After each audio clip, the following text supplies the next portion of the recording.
And here we go. We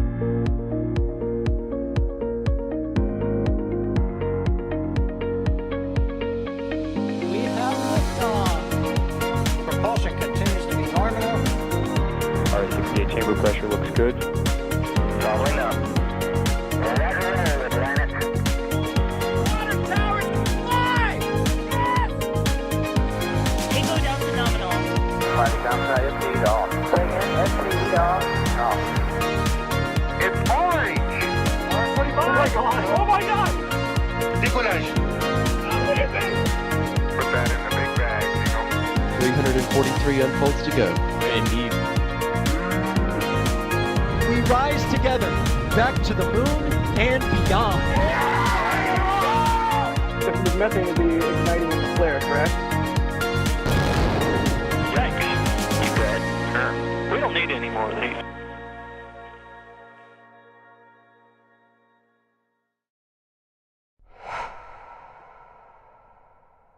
Welcome to another episode of NASA Spaceflight watches a steel tank in Texas and hope it moves. I kid, but we did have a nice long stream today while we waited for ship 28 to get stacked, and looks like now it's finally about to happen, so we are back live. The chopsticks are taking the weight of the ship, the stabilizers are in, the pad looks to be clear, all the pieces are in place to get this vehicle stacked for the first time. It's the first time Booster 10 and Ship 28 will be meeting, so this is quite a momentous occasion ahead of Flight 3. Oh, and Alex, thank you in chat, also telling me that the QD arm is retracted as well. So, with all of that said, let's get into it. I'm Jack Beyer for NASA Spaceflight. I'll be your host for tonight's lift. And, as always, I am joined by our cantankerous cohort of co-hosts. I'm going to go with cantankerous this time instead of competent. Starting off with Trevor Sesnick. How are you doing, Trevor?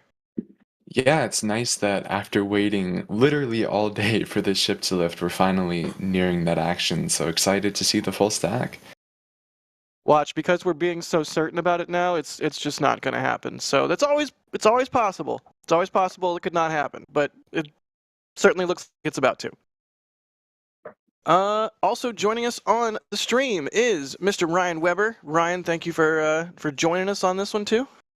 Oh, it's my pleasure, Jack. It's been waiting around with you guys all day. You know, it's finally nice to see this thing getting going. It's been a long day, that's for sure.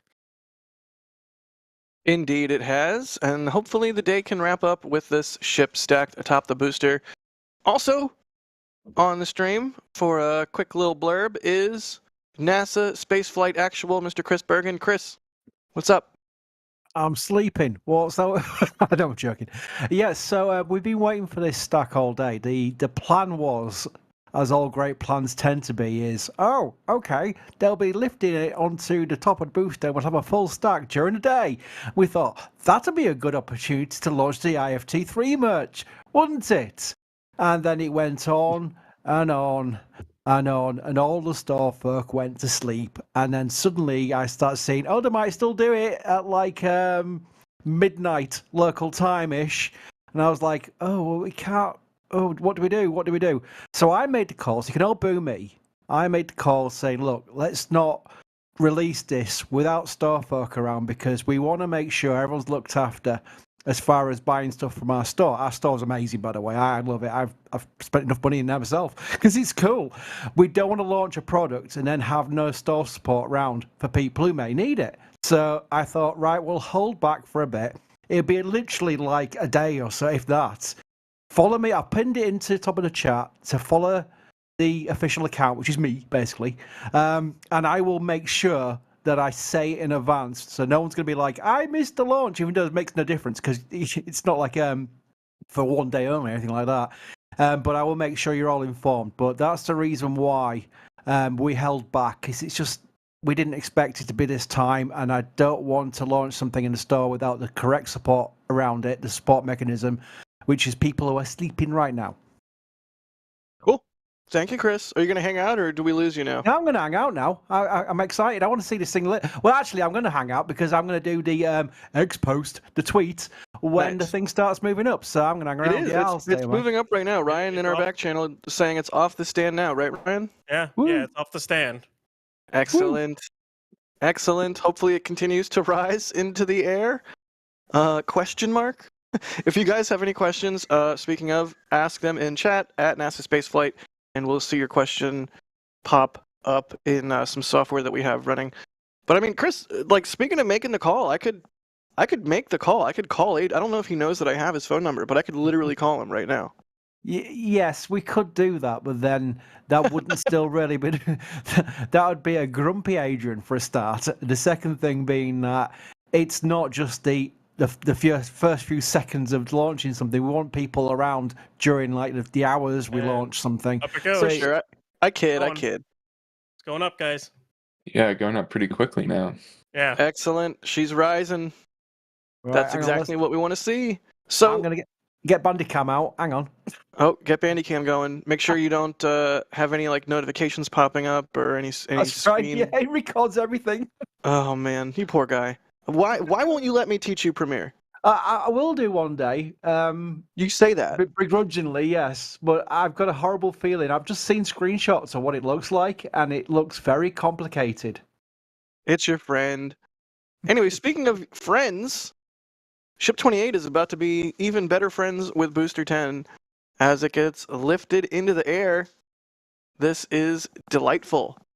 This is what we were waiting all day for. Hooray! So, what do we think is going to happen after this stack? What is this stack in advance of? Are we expecting more testing, or what's going on? Chris, if you're not too busy bandicamming, I'll let you answer that one. No, I'm going to do one when it's a bit more obvious in the motion, so I'm okay just yet.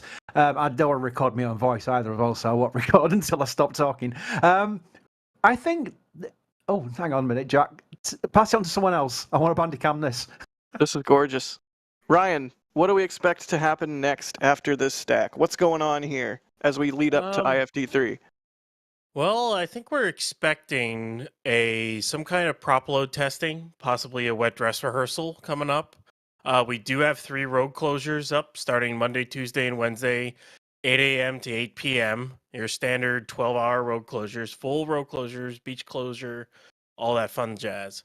And we're expecting, they're just expecting some full stack testing. After that, we don't really know. They could destack and maybe do a static fire in 28 if it needs it again, because of all the engine shenanigans that they were doing. But we don't really know when the launch is. It could be like 3 or 4 weeks away. We'd have to watch out and wait here. We will have to wait and see. But Yep, I will now talk my part of it. I think I'm just going to agree with Ryan mainly. A lot of people are going to get very excited. They're going to go full stack, okay. Wet dress rehearsal, okay. Wait for the FAA. Wait for the FAA. It's not going to be that fast. The good news is a lot of things have happened at the tank farm and on the launch site. They're going to get a lot of good testing data out of this and then be ready to go once the FAA says yes. So I still agree with Ryan. About 3 or 4 weeks, maybe. Might be less. You never know. But I'm thinking around that time scale, and then we may get that glorious note from the FAA saying they're not just approving this next flight, but several. And then we can look forward to the cadence increasing. I'm so looking forward to that. Trevor, are you looking forward to an increased cadence with Starship? How could I not? I want to have my turnaround times for Starship on my spreadsheet be in weeks as opposed to in months like it is right now. Yeah, I'm eagerly awaiting the day, especially because as they ramp up their cadence, I think we'll eventually get the first night launch, and that is going to be really exceptionally beautiful. So I'm excited for that. Yeah, seeing that plume that's, like twice as tall as the vehicle, so probably a good 250 meters or so at certain points at night is just going to be incredible. Right. More launches, more better. Yep. Wait, you're not even supposed to be here, Alex. Also, don't steal my Party. bit. It's a party in here. Let's go.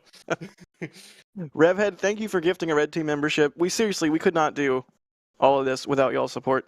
especially like the late night streams, the 24/7 live streams, everyone's time, everyone's energy, all the equipment, all the data that the robots chug. The marathon streams. Yeah, it's nuts. So thank you so much. RC Horseman gifting 5 Red Team memberships.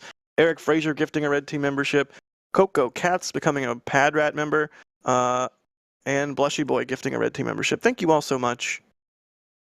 Also, Rusty Android says, Mechazilla, do you even lift, bro? Oh, it lifts. It's going fast. We're going to have to figure out timing of this once it's all said and done, if this is the fastest lift yet, because it certainly seems to be moving Jack, quickly. Don't say it's going quickly, please, when we've been waiting all day. This is going great.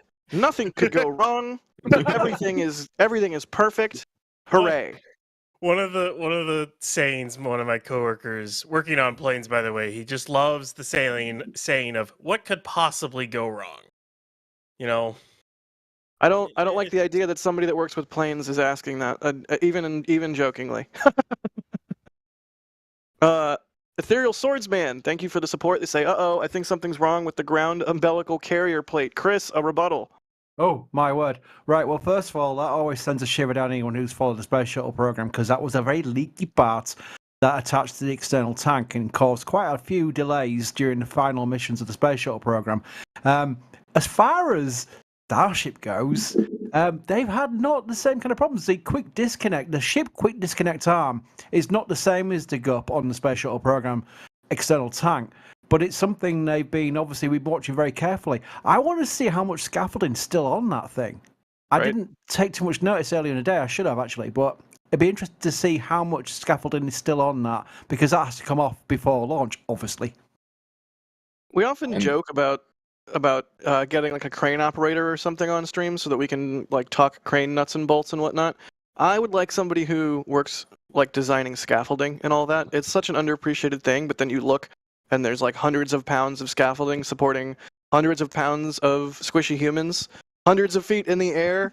It's like I do not want that to be my job, but I'm super fascinated how all that works, especially just because it's like construction erector set. It's like, what do you need to be built? Well, we can make that out of scaffolding. Bam! Like it's, I don't know. I can nerd out on some scaffolding. Wow, it's really cooking. It's already into the spotlights. It's about halfway up. I can already tell you the fastest stack so far was the number 7 stack for Booster 9 Ship 25. That was right after they did the FTS. That stack was 33 minutes. So this has to beat that if it wants for fastest. So, what an epic sight. The fog tonight and the spotlights, like what more do you want? This is gorgeous. I always love the spotlights. It gives that Apollo vibe. Right, you know? They're relatively new. They have not always had them, and I'm a big fan. Like you said, it's very Apollo vibes. It makes it feel more like cinematic, or like we're watching a weird future version of The Right Stuff. Yeah. Oh, can we see serial numbers? I want to see serial numbers. We're looking. It would definitely be nice to see those serial numbers, given that we had some engine swaps on, or I shouldn't say swaps, because we don't actually know. Yeah, we had some engine activity where they pulled out an RVAC and an R center, and question mark, like might have put them back in, might have put new ones in. We just don't know. But Chris, what do you think? Like, what's your take, Chris? What was going on there? It was just like pop off an engine and give it a once over and put it back on, or? Well, I'll put it this way. The first reply I had to the clip of noting lift had started was, but what about the static fire? Shouting at me almost. It's like, well, it's not for me to say. I'm not the one making decisions. Please don't shout at me. It's all caps. It's a reply to the tweet. I would be interested to see if they took the same engine out and put the same engine back in again, and if that precludes the need to do a static fire. If they do need to do static fire, or if they replace the engine and then do need to do static fire, there's every potential they'll destack this again at some point after wet dress rehearsal, and then they'll do the static fire test, and then they'll restack, and that will still be well within the time frame of the expected FAA approval, which we know because Adrian asked the FAA last week, and the FAA said they're still waiting for some information from SpaceX. So it's not going to be anytime soon, It might be a week, 2 weeks away, around that time scale. Plenty of time to complete all those processes. Yeah, one thing that I want to point out in this shot that we see right now is there's no ring stiffeners on any of the RVAC engines, which is a good indication that they're not going to conduct another static fire. And right, what they do when they want to static fire the RVAC engines at sea level is they put a ring stiffener on so that the engine doesn't start vibrating due to the instability since the nozzle is so wide. Interesting. Yeah, super good shot there from Zach Roll in chat, and thank Are you, we Trevor, able for catching that. We able to zoom in anymore, Jay? Anymore? I This see the is numbers. is there? Do we make anything of two of the bells being white and one being not 116. white for the RVACs? I mean, I think we've seen differences. We've seen some white and some not white in the past, right? This is not indicative of anything. No. Well, if they were swapped out engines, those could be newer ones. Could be. The problem is, I don't think we're going to see the RVAC numbers. They're so hard to see. They're so tucked away in there.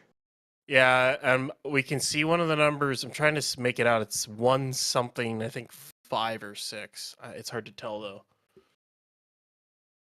Neat. Chris W. gifting a Red Team membership. Thank you, Chris. Ninja Decimator gifting 1 Red Team membership. Thank you, Ninja Decimator. Or I should say, thank you, Ninja Decimator. Daniel Hogbin, thanks for gifting 5. You're the best. And Christopher Hella, thank you for the support. They say, I can't believe it. Another breakfast in Norway with NSF. NSF. And the perfect morning radio hosts. Oh, you're sweet. Thank you. In fact, Hybrid Proton in chat said, just got a member. Epic. Nice. See, that's what happens when you gift membership. You make people happy. So if Jay goes from this, by the way, if Jay goes from this view and then back to the enhanced view again, that'll make a very nice clip. Thank you. So one thing I will say is with the no stiffener rings on the RVACs, that means that they will, unless they add those back on, which they could, they will not static fire those RVACs.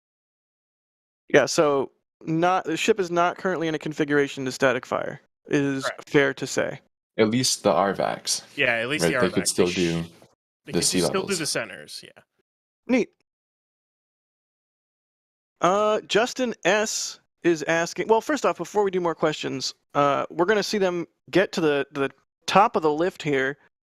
Looks like they just did. And we'll see them pause, potentially, for a little bit before they swing over. And you can see, look at that! The ship QD arms coming in. Yeah, the QD arm should come in, stop where the QD will line up, and then they'll translate the ship over and then lower it down. I'm sorry, chat mods, but y'all, if you remember and you have access to the members emoji, put 6 RVACs in chat right now, since we're looking at 6, or not 6 Raptors in chat right now. Do it. I want to see chat. I already told Gary about the Gage about the Gary emojis. If you do too many, Nightbot will time you out, and then if you time you out too many times, you might find it shadow banned. Just be careful. Yeah, don't do it too many times. Just do it once each. Everyone gets 1. Yeah. Awesome. What a sight to see. This massive vehicle just lifted up by the tower as if it was nothing. All right, well, they started lifting this thing off the stand around 11:44 p.m. So they're about 17 minutes in. See if they can match or beat their fastest, or get close to it even. Nice. Good deal. And I see loads of Raptors in chat. Thank you, everybody. See? Perks of being a member. Spam chat with... Oh, I see Nightbot's timing people out, though. Okay, maybe no more Raptors. Told you. Chris is smart. Listen to Chris. But that's the first time anyone said that about me. John Cook's asking, is there a payload for this test flight? Trevor, is there a payload on there as far as we know? Nope. Just a bunch of air in the payload fairing.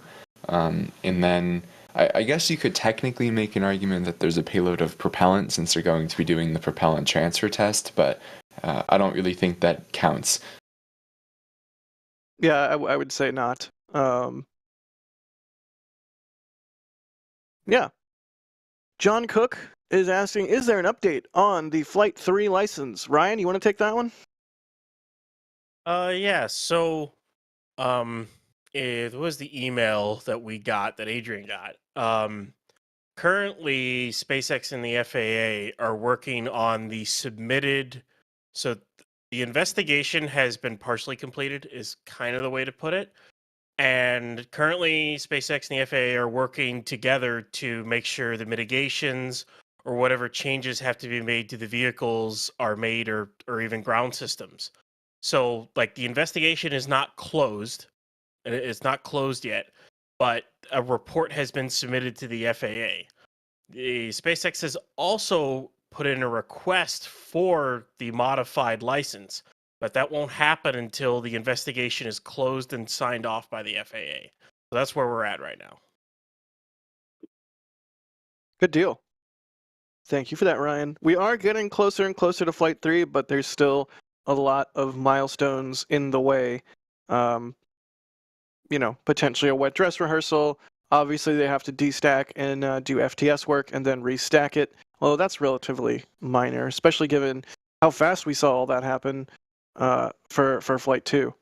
But yeah, we're getting closer, and this is a really good sign that Flight 3 is weeks, not months away, I think is a good way to put it. So we have a fun little tidbit of history here for the Starship program for tonight. I like fun little tidbits of history for the Starship program tonight.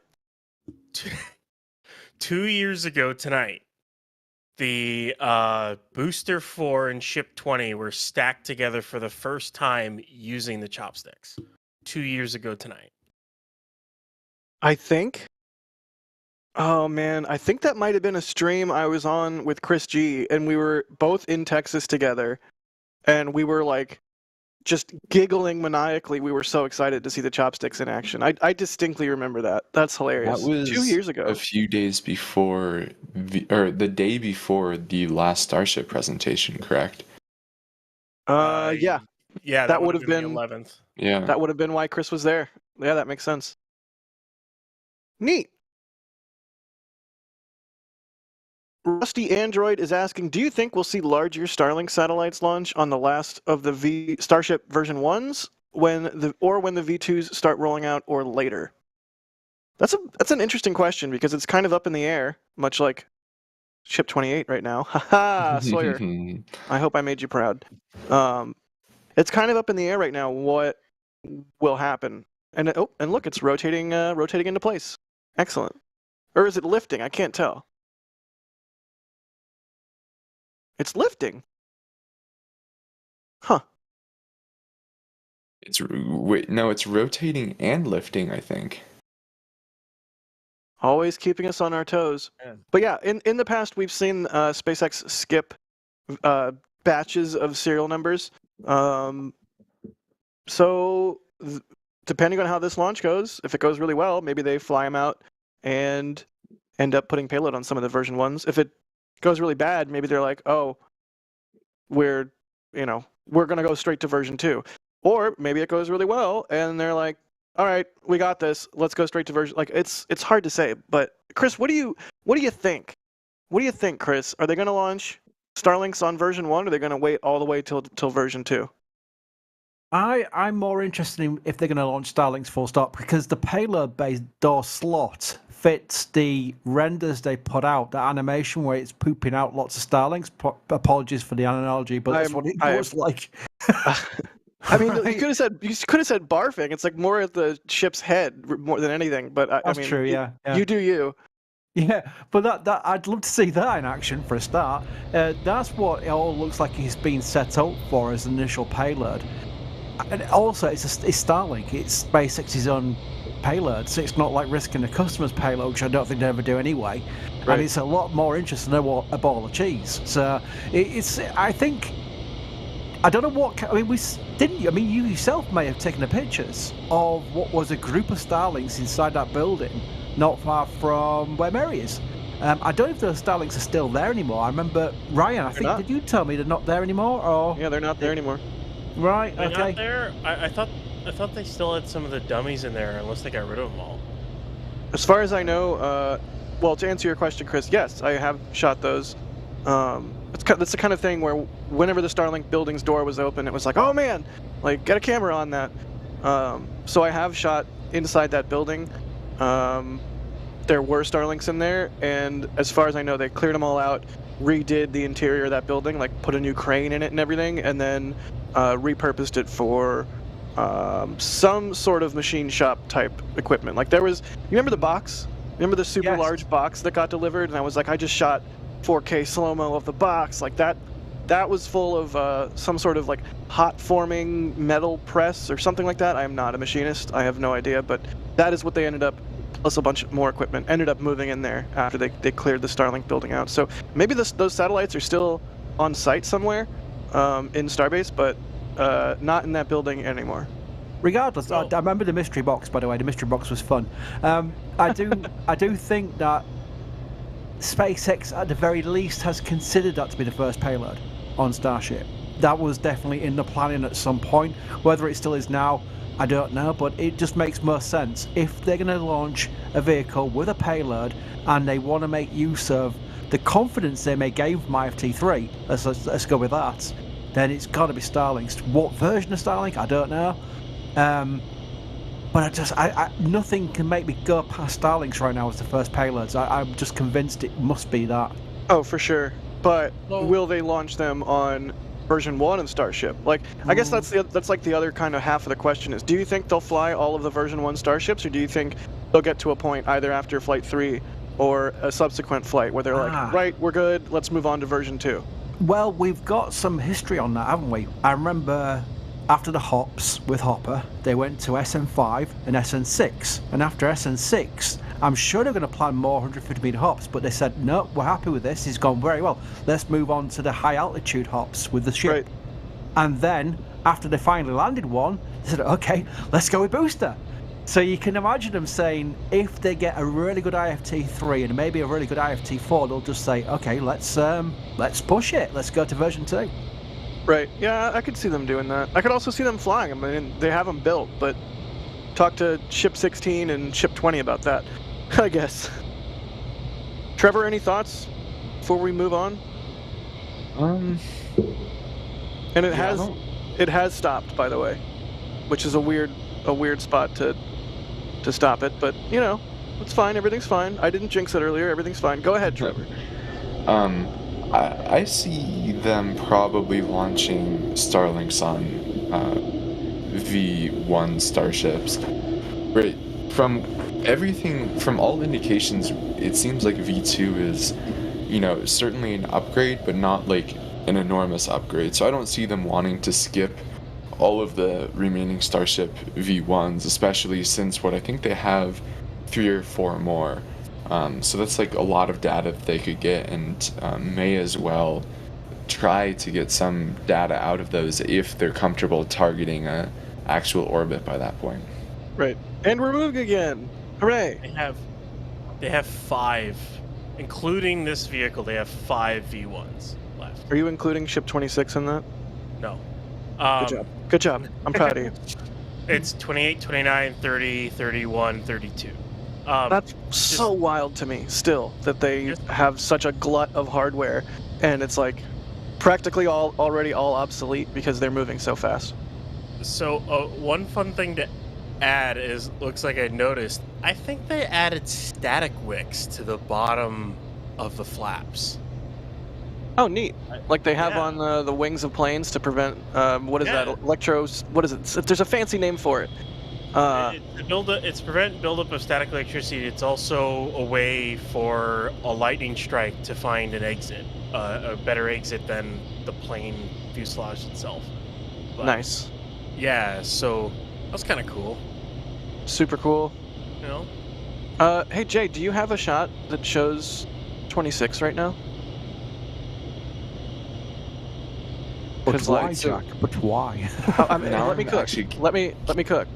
All right, boo, 26, boo. All right, let's go back to the stack. Yeah. So Ryan, I'm actually curious, based on what you were saying, what causes, because it seems like to me, if a vehicle was to get struck by lightning, you would just want the charges to distribute evenly among its surface. So what is the alternative that is done on aircraft? So what I'll say, another use for static wicks is, like, when a plane is flying through the air, it'll build up a charge. The aluminum frame will build up a charge as it's flying through the air, especially weather. And eventually you want that discharge somewhere. You don't want that to be discharged, say, in your radome or in the fuselage itself. You want that to go out. What static wicks provide is they provide basically a grounding area for the charge to just kind of get discharged. So sometimes what can happen is you build up such a charge, or a lightning strike happens where the static wick will literally get blown off the flap or wing because so much charge was built up. So that's basically why they have them. And I'm not surprised that they would put them on Starship, because it's stainless. And charge can build up even as it's entering through the atmosphere, just in any way. I don't know how those would survive re-entry, but, you know, maybe they're just for launch right now. Interesting. Sure, yeah. All right, ship is nearly over the top of the old booster there. Ryan, how are we doing on time? Let's see here. I think we're at, what, 28 minutes? 28 minutes, I think it is. If I can count right now after this long. It started at 11:44 is when it started. I needed, yeah. All right then. It's weird seeing the light wobble like that. I wonder if it's a little bit windy out there.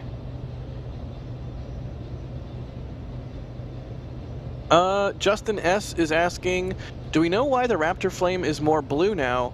Will we see this on vehicles going forward? Trevor, we even got to ask Tom Mueller about that on a recent NASA Spaceflight Live. Would you like to recap? So I'm actually a horrible person, and I was busy with homework that day, so I haven't gotten a chance to watch that episode Trevor. yet. I really need to. All right, well, I'm taking it away from you. Alex, you're here. You're not supposed to be here, but you're here. Go ahead. Well, we don't fully know what's the reason for the bluer flame, but I believe Tom Mueller basically postulated that it is probably that they have removed film cooling, Right. or maybe not completely, but more substantially than they had already. I remember Elon talking about how Raptor needed lots of film cooling because it was operating at extreme temperatures and pressures and things like that. But with a lot of testing and through a lot of improvements, eventually you can remove the film cooling if you're more comfortable with those temperatures, because you've already done a lot of testing and gathered a lot of data.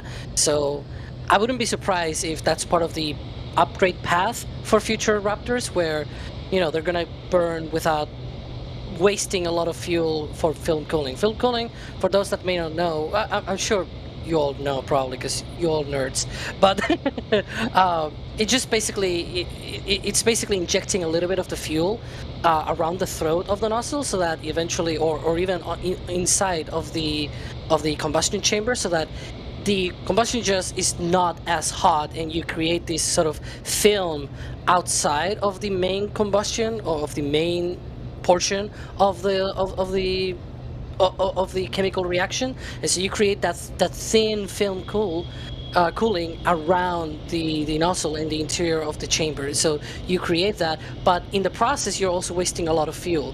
So by removing that, you can basically not spend a lot of fuel, and then you create a more efficient engine.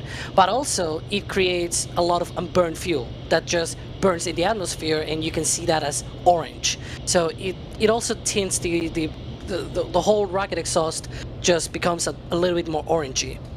So that's why we think, so that's why we think it is probably that, rather than mixture ratios, because mixture ratios, you're only just making the engine hotter. You're not really changing the ISP, the efficiency of the engine. And so by just removing the film cooling, or at least reducing it substantially, you get more efficiency that way, rather than just heating up your engine. That's what Tom said in way more smarter words, and because he's a pro and everything, but you get the point. Anyways, I'm out. Yeah, you're not supposed to be here. Go away, Alex. But really, don't actually go away.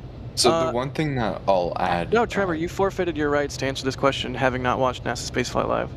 I know, it's actually ridiculous that I haven't watched that episode yet because I was so excited for it. But as Alex was alluding to, Elon, probably about 2 years ago when Raptor 2 first came out, they were kept melting through MCCs on the test stand. So at first, their whole goal was we just need to get this thing firing. So they added a ton of film cooling. And then Elon said, as they understand the engine better, they can slowly start removing it. And I suspect that we're at the point now where it's worth it for them to start removing it. Good deal. Somebody actually DM'd me on Twitter the other day saying I was being too mean to Trevor. Trevor, we're friends, right? We're bros. I'm not evil. We are besties. All right, cool. I'm glad we're on the same page. We can do a little bit of tribalism for fun sometimes, but we're all friends here. Donald Hanson, thank you for gifting 5 Red Team memberships. Doug Ramsey, thank you for the support. They say, who thinks the stack looks even better with the hot staging ring than without it? I agree. I think it looks better with it. Chris, thoughts? I tell you what, I really don't mind. I personally just happy that we've got 2 vehicles at the pad again.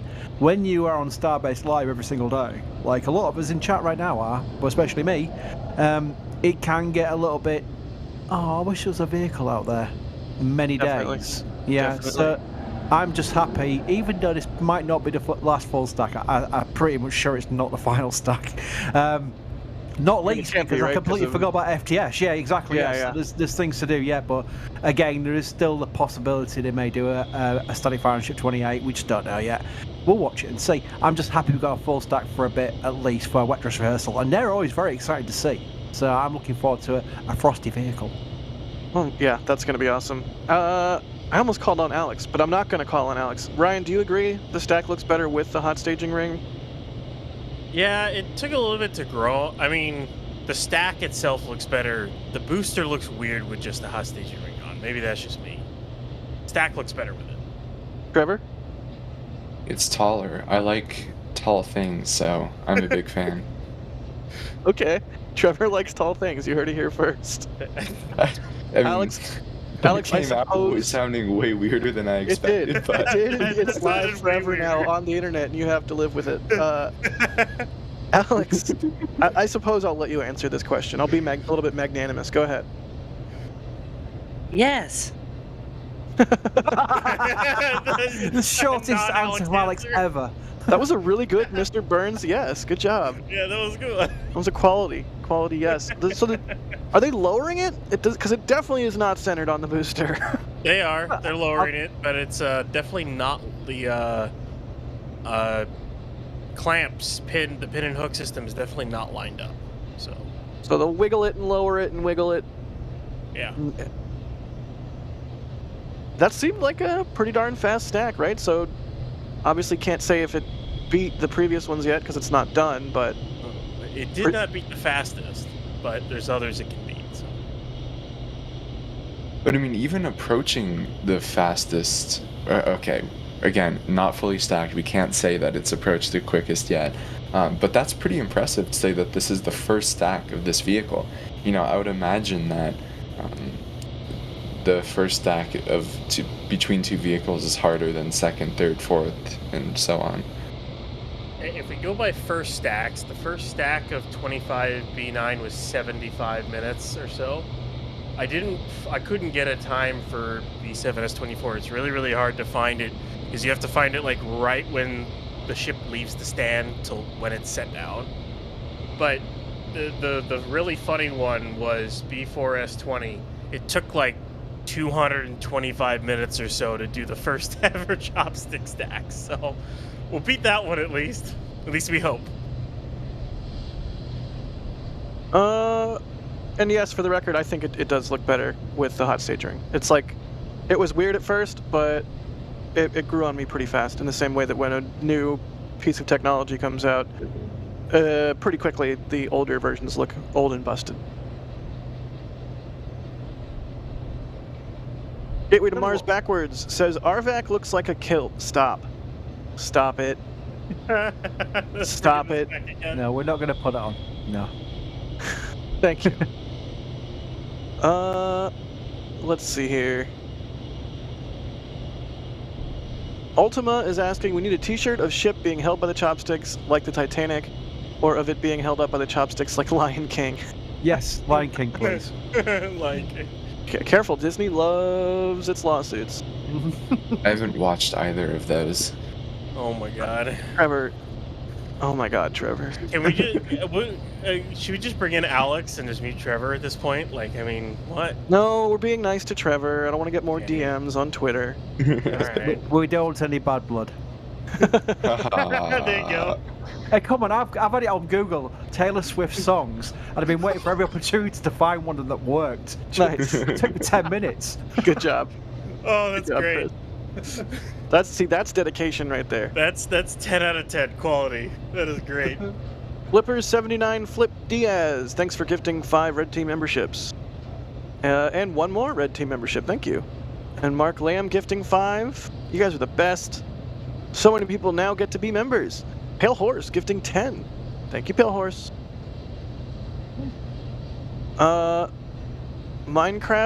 Charles Gaming is asking, will we make Starship models? I feel like Adrian is gonna like wake up out of his bed just like, oh my god. That's an Adrian and Store folks question. You know what? Yeah, Ryan, you're right. I could literally, we could just call him right now, right on the air, and he would be like, "What is going on?" And we're like, "Adrian, we need a Lion King shirt, and we need it." Can we pipe in the phone call into the stream? Honestly, Hi, Adrian, you're live on NSF's YouTube channel. I am so here. I know we won't do it, but I am so here for that.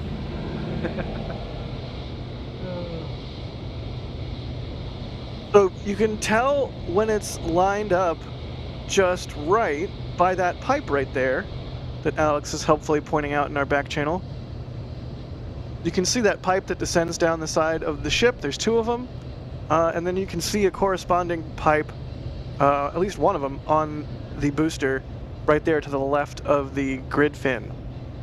So not quite aligned yet, but something to keep your eye on.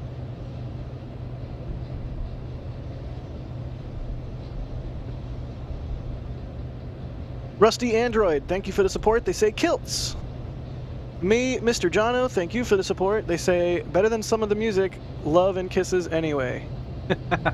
The music was divisive. Some people really liked it. Some people did not love it. I had a few messages proclaiming dislike of metal, which I was having to bite my lip over because I love metal.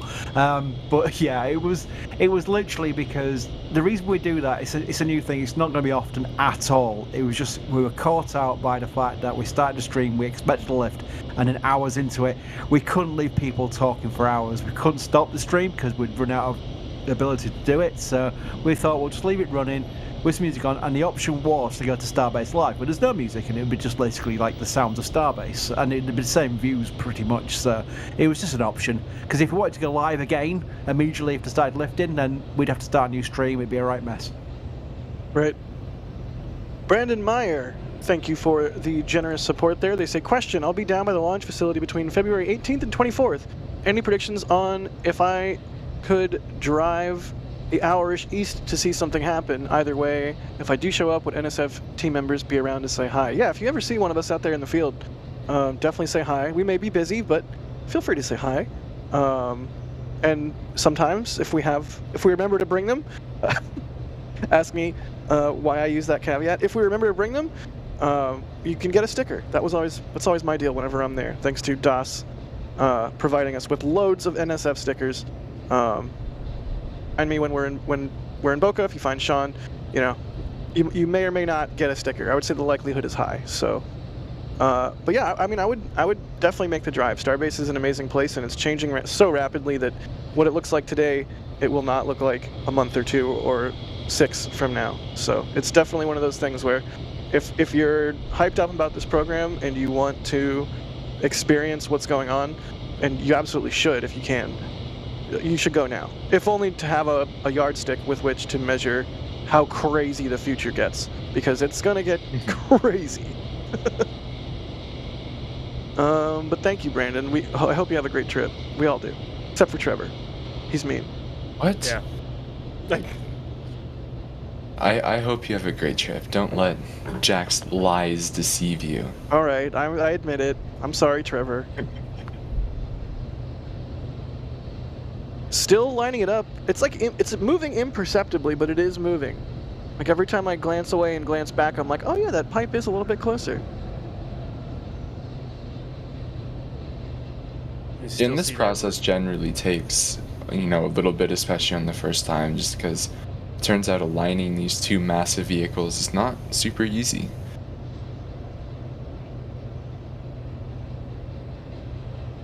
Indeed. Michael Tompkins Jr., thank you for the support. They say, how fast do you think they will stack Starship to boosters when everything starts getting to a normal pace? I don't know. Part of me kind of feels like...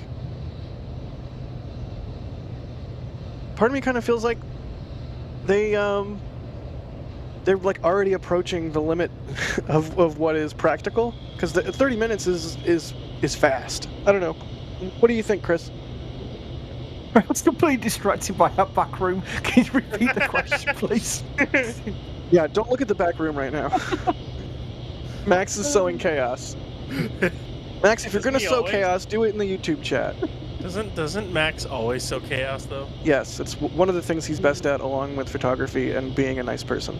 Yeah, sorry, Jack. Professional face on. What was the question? Is it the question on screen? Yeah. How fast do you think they will stack Starships to boosters when everything starts getting to a normal pace? That's good. That's a good question. They've got to get... I've mentioned this earlier in the earlier stream. They've got to get the cadence up, and that's not any kind of like Chris thinks.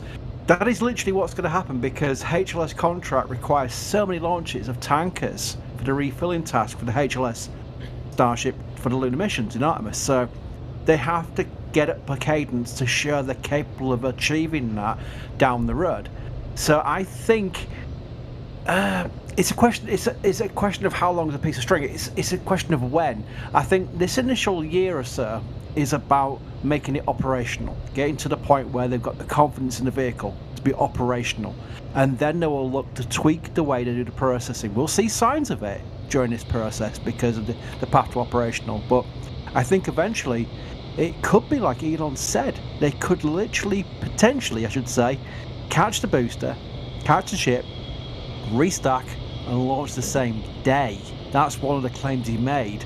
I think we're a long way off, but we'll start seeing a path towards that evolution. And to be fair, who thought they'd be launching Falcon 9s this much if you go back about 5 years?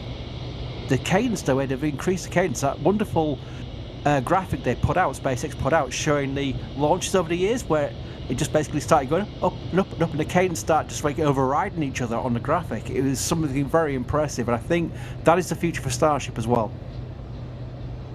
I certainly hope so. And yeah, we'll get there. Anybody else want to weigh in on the lift question here as we watch them continue to align things? All right, moving on. Good question, Michael Tompkins. Thank you for the support. Blake Alexander, holy cannoli, gifting 50 Red Team memberships. That's 50 Holy people. Jumping. Wow. 50 people that now get to experience the glory of the membership program, thanks to Blake. Make sure you thank Blake in chat. By the way, if you're one of those people who just got a Red Team membership, I literally about 30 minutes ago put Mary's photographs up there from earlier today. So there's always content every single day going into the Red Team membership area. A lot of people, Red Team members, especially the ones who are gifted, think, oh, my name is now green, thank you. Oh, no. Red Team and above get content as well every single day. So check out the YouTube membership area and you'll see a lot of content in there, and you can go right back through it. So if you're a new member, you're going to have a right good day of looking through lots of cool stuff. But there's content there as well. It's just crazy. 50 people. Like, seriously, chat. Thank you, Blake. Thank you, Blake. And also, if you did just get a gifted membership, hey, there's members only emojis, Raptors in chat. I'm gonna get Chris mad at me. I'm gonna get Nightbot mad at everybody. I'm gonna get Chris mad at me. Don't do it too many times, because then you might get muted or whatever. We're almost aligned here. Getting there. Yeah, it's weird because I don't, like I said, it's like imperceptible how it's moving. I don't actually see it moving, but it is, because clearly the two pipes are getting closer and closer very slowly. Yeah, Nightbot's getting angry. I do like to think of Nightbot as some kind of employee at Google headquarters who's literally just reading chat live and just going, nope, not having this, not having that. Yeah, I'm right there with you. In fact, that's why it bums me out when it calls me a swine. Why does Nightbot call me a swine? Yeah, they go, Chris, what do you do at NSF? Oh, I've done about 500 Nightbot commands. Thank you. You're welcome. Good stuff. Pink Floyd 01, thank you so much for becoming a Capcom member. That means you get Discord access. Log into Discord and tell me what your favorite Pink Floyd album or track is. That's a really tough call, but I've always been partial to Have a Cigar. That is a really good song. It's lowering. Max in our back channel, for once being useful, saying it's lowering. I'm gonna get DMs saying I'm being too mean to Max.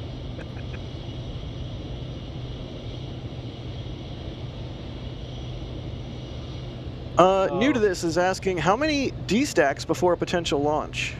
What do we think? We'll go around the horn. Trevor, go first. I'm gonna guess 3. You know, I suspect there'll be definitely fewer than on the last launch attempt, but still they'll take, you know, several times of making small tweaks to the vehicles. Ryan? 3 to 4 is what I'll say. Nice. Chris? Yeah. Right. All right, there you have it.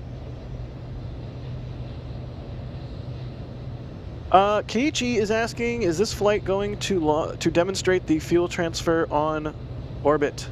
Who wants to talk about that? I'm going to make Trevor talk about it. Yes, so we have had NASA and SpaceX now talk several times about how on IFG-3 they want to conduct a fuel or propellant transfer demonstration on this mission. And no, this doesn't mean that they're going to be doing some very, very rapid turnaround between launches and actually docking 2 ships together and transferring fuel between them that way. All this means is they're going to transfer propellant between the main tanks and the header tanks while they're on orbit. And while this may seem far off from the eventual goals of Starship, and in some sense it is, large-scale propellant transfer like this has never, of cryogenic propellant, has never been done on orbit before. So even though this is significantly smaller in terms of amount of propellant than would be needed on these propellant depot or these refill missions, it would give SpaceX tremendously good data. So what we're expecting them to do is after launch, while they're on orbit, transfer some fuel from the main tanks into the header tanks, and then from there they will conduct a very short quote-unquote deorbit burn with the center Raptor engines. We don't have any super clear details on exactly how this is going to work, but that's what we've been able to piece together purely from the all-hands meeting from SpaceX and also from some NASA slides. Oh, I was muted. Good stuff. Okay, chat. I see you freaking out that the pipe is not aligned. We are also looking at that. It must blame me in the back channel. It's not all the way down yet. I can tell you that right now. They know it's not aligned. If it's not 100% perfectly aligned when they do set it down, I mean, that's what work on the pad is for, right? That's what percussive maintenance is for. You take a hammer and align it. There, done. You joke, but you also know that we have literally seen them do that with Starship hardware. It wasn't a joke. It was not a joke, Jack. I'm being completely serious. Percussive maintenance is a real thing. There was one time, it must have been before or around SN5 or 6, where there was a guy at the production site working on a transport stand, and he would like weld it a little bit, hit it with a hammer, weld it a little bit, and at some point the hammer just broke. Like the head of the mallet he was using just like flew off. Pretty great. That reminds me, remember there was some footage from the really old days of MK2 of some guy with this enormous sledgehammer who was on top of the forward dome hitting it with the hammer. So then after MK1 exploded, there was an edit made of him hitting the top dome and then the dome flying off. Thomas. Yeah, I don't know if we can get that on stream because of Kilt Cam, but it like, come on, that's amazing. Oh, I wish we could get that because that is. Yeah. That's so great. Let's see here. Ryan, thank you for the gift of $4.99. They say SpaceX waited for my concert to be over to stack. Nice. Benjamin Bridges, thanks for the support. They say y'all do such an amazing job. Thank you. Mr. Jono, thank you for the support. They say Cutout Fund. Anthony Mann Wexford, thank you for becoming a PadRat member. Brandon Meyer gifting 5 more Red Team memberships. Thank you, Brandon. Dustin Harris with a $5 super chat saying, would shining the ship up like chrome from cars help with rust, and would it affect the ship at all? Would it help it like radiate heat better or something? Trevor, this sounds like a math question to me. Shining it up like chrome. No, so it wouldn't help radiate heat better, but what shininess can do is it can help reflect heat in the first place, so it makes it so you don't absorb it at all. But the black body curve is purely a function of temperature, so or almost purely a function of temperature, I think. So yeah, it's possible that it would help a little bit, but I can't imagine it would be a substantial decrease in thermal ability to hold thermal energy. I do like the idea of a shiny ship, like extra shiny. Just don't try and shine the tiles. That would probably be bad. All right, Chris, it's insane o'clock for you right now, so I think we'll let you go, good buddy. But thank you for jumping on the stream with us as we watch this thing get stacked. No, my pleasure. Again, for those may have not just come until later into the stream, you can see in the pinned comment there, we are waiting for full stack for a merch release of the IFT3 merch we've got planned. It's just we were planning that during the day and the store team isn't awake, and I do like to reveal new merch and have the support ready in shop for those people purchasing. So we'll hold it back for a little bit longer, not long, and then I'll make sure everyone's alerted on our X feed, which is also linked to the top in the pinned comment. You can see how tidy my mouth is completely not working right now. But you get the idea. We're making sure that we release it and everyone's got the support from the store when they do buy stuff, because we like to be good about that thing. Indeed. Well, once again, thank you, Chris. And we'll let you hop off. Y'all, if you don't follow NASA Spaceflight on Twitter, you should, obviously, because you're watching our YouTube channel. But like, Chris retweets all of the stuff from all of our photographers, plus the news articles, plus, I mean, I gotta say, you're a pretty good Twitter user, Chris. I often chuckle at your replies, so follow Chris. Yes. You're more than welcome. I'm just reading one from Trevor. Apparently, Taylor Swift has had 4 shows in Tokyo Dome. Thank you, Trevor. All right. No, Thanks, always a Chris. pleasure. Do we have Alex come on now, or do we just let him sit in purgatory? I think we just let him sit in purgatory. I'm still here, I mean... Shoo, Alex. Shame on you. You're not the most indicated to say that. Just say it. Jack, can you shame Alex, please? No, nope. Can't do it. Aww. I like Alex. I'm here for you shaming him, though. Pale Horse, thank you for gifting Ted Red Team memberships. Rusty Android, thanks for becoming a PadRat member. Gary Greigel, becoming a PadRat member. Jawless J, thank you so much for the support. They say, love watching y'all and teaching my littles about Starship and the positive achievements they may see in their lifetime. Hey, they will see in their lifetime, all right? They will see. I want my flying car, dang it. Seriously, though, thank you, Jawless. That's awesome. We're all glad that people can share our streams with their kids and whatnot. Everybody should be excited about space. I'm just sitting here staring at that pipe. It's so bad. Jack, fix the pipe. It wouldn't surprise me, and I know it wouldn't surprise you even in the slightest. But what if they built it wrong? I mean, shall we go down the list of hilarious Starbase oopsies? I don't think we'll. Yeah, I don't think we'll burden chat with that right now. But yeah, I mean, this is the first time they're stacking 28 on 10, so it could be that the pipe needs to be tweaked a little bit or moved, or it's not going to align 100% perfectly or what have you. That's why you do this before you're ready to launch, so that you can make sure, obviously, everything is ready on the day. Do we think it's down, Alex? What's your take? What's the Alex take? The Alex take is that I'm doing A/B testing and they're rotating the ship as we speak. So they're doing alignments, slight adjustments to the position of the ship.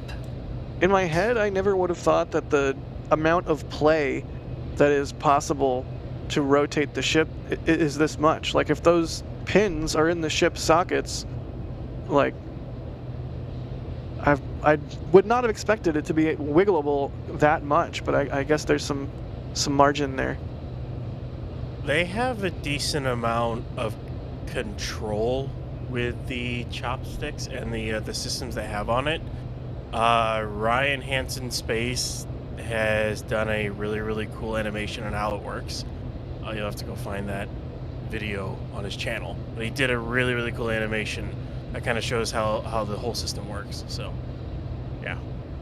It's also that it is such a big vehicle that even slight adjustments make the whole thing move by a lot. Mm-hmm. Because even a small angle, it means a lot, just because of how big it is, and all of the law of triangles and things like that. Trevor knows better probably about all of that because it's maths, but yeah, it's just all geometry. The larger it is, even just a small deviation, a small angle of deviation, it just becomes a large movement.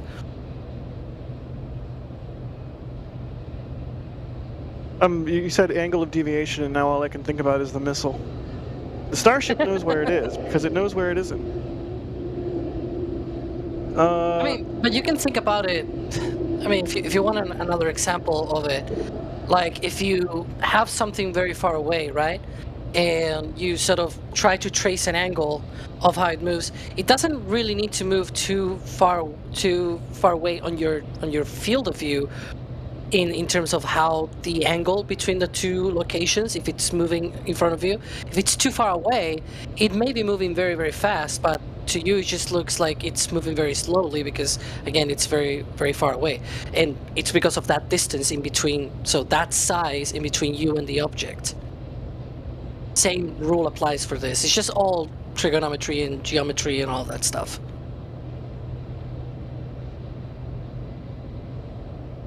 Indeed. Yeah, they're still adjusting that thing. Yeah. Now, one thing we'll definitely someone is asking know. me, why is your name Alex Physics? Well, I'm Alex. I studied physics, and that's the reason. Well, I was going to say, by that metric, it should be Ryan Airplane and Trevor Math. Yeah. And Jack Photography? Yep. Sure. Yeah. I'll allow it. One way we'll know it's fully set down is you'll see the booster do a wobble, usually.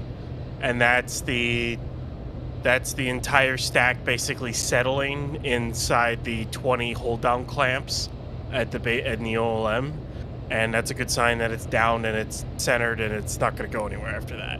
Usually the good thing is, yeah. It looks scary, but it's normal. Normal even.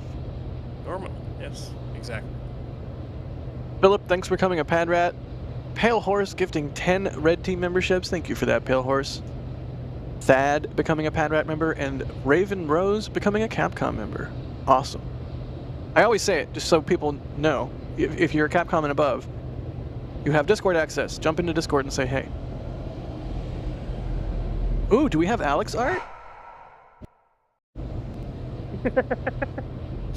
Yes, thank you, Alex. Suboptimal. Do you have an app that you specifically use for the arrows and everything? Yeah, it's called MS Paint. Nice. Thank you. Good work. Alex Art. Aichi is asking, can we explain the mating mechanism of this launch vehicle? Who wants this one? First one to talk gets it. Sure, I'll take this one. So, these two vehicles are held in... Alex in the... Dang it, Alex. These two vehicles are held in by 3 clamps, or clamps in quotations. Basically, there's a hook and pin system. So the hook is on the booster, or should I say the hot staging ring, and there's a pin on the ship side. When the vehicle comes down, the hook is pneumatically, I think if I remember correctly, it's pneumatic. The hook basically that goes in, hooks onto the pin, and there's 3 of them that hold the ship to the booster. It may not seem like it's a lot, but if we all remember from Flight 1, the entire stack did a tumble in the air and it didn't rip apart, so they're engineered pretty well, you know. I don't think it, like the technical term, I don't think is tumble. I think it's it did a kerbal. It did a kerbal. Copy. That's a technical term. Yeah. Space Lover is asking, if no tiles fall off, what are the chances of Ship 28 making it through re-entry? I think a corollary question are, what are the chances of no tiles falling off? Which I think the answer is 0. But in that impossible situation, what do we think about Starship re-entry? Trevor, I'll let you go first, because you're awesome. Now you're just being too nice. I honestly, it's so hard to say. My gut feeling is that with the full heat shield, it would do pretty good and probably make it all the way through re-entry. You know, these tiles have all been tested on Dragon, and the flap and the flaps and the entire structural integrity of the vehicle seems to be extraordinarily strong. So I think as long as there would be no large areas of heat flux, it would not be a problem, and the tiles seem to do pretty good, and the steel seems to be pretty good at handling thermal energy anyway. So I would feel pretty good about it being able to survive re-entry. But then the question goes into the more realistic situation of, if you lose a few tiles, can you still make it through re-entry? And you know, the obvious question is then, well, where do you lose the tiles from? Because on some locations it would be significantly less bad than on other locations. And where those really key locations are is probably something that SpaceX will learn on the first flight. But we can probably make good guesses that any place on the vehicle where you see a sharp line, that would have a large heat flux, and they would really need tiles over that. But in some senses that's kind of ideal, because we've seen the tiles stay on the flaps very well. I don't think, you know, any tiles were lost on the flap regions on the previous 2 flights. So I guess the TLDR is that's what SpaceX wants to find out on this flight. Makes sense. That was a great answer, Trevor. You did great. Yeah. Oh gosh. Be careful what you wish for. Ryan, what do you think? Can you be mean to me again? I think even if some tiles fall off, I still think Ship 28 will survive. Well, I guess it depends on where the tiles fall off. If they only fall off like the fuselage, like the tank section of it, I think it'll be fine. If they come off around the flap fairings or the flap seal, then I think we're gonna have problems at that point. Then the hot gases get in there, rip the flaps off, and then, well, the ship starts tumbling and rips apart and burns up. That's probably what happened if that happens. But if it's only on the main tank section, I think it'll be fine. Alex? Physics? With me? You. Oh boy. I know you love these questions. Hate you. People DM him saying that he's bullying me. Oh my god. Send Jack DMs on Twitter saying you're bullying Alex. Are you getting revenge for me telling people to DM Adrian Spiders, which everybody should do, by the way? No, not do that. Please, Don't do that. Adrian. If you do that, Adrian doesn't release the patch. There you go. I'm defending him. It's like multiple layers of holding things hostage at this point.